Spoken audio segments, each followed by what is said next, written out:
ভাই লাইফটা কেমন একটা হয়ে গেছে, তাই না? হ্যাঁ ভাই, ঠিক বলেছিস।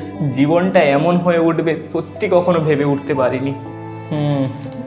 খুশিতে না হেসে কান্না পাচ্ছে, আর রাগ এলে তো ভাই চুপ করেই থাকতে হচ্ছে। আর সব থেকে কষ্টের কি জানিস, মুড অফ হলে জোকারের মতো হাসতে হচ্ছে।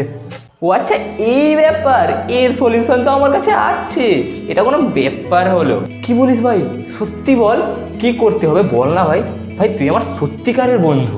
আরে শোন, তুই সব কিছু উল্টো বলছিস ভাই। শোন, মুড অফ হলে হ্যাবলার মতো কাঁদ, আর ভাই খুশিতে জোকারের মতো হাস। আর ভাই সব থেকে বড় কথা, রাগ হলে কবির সিং হয়ে যাও। কিসনে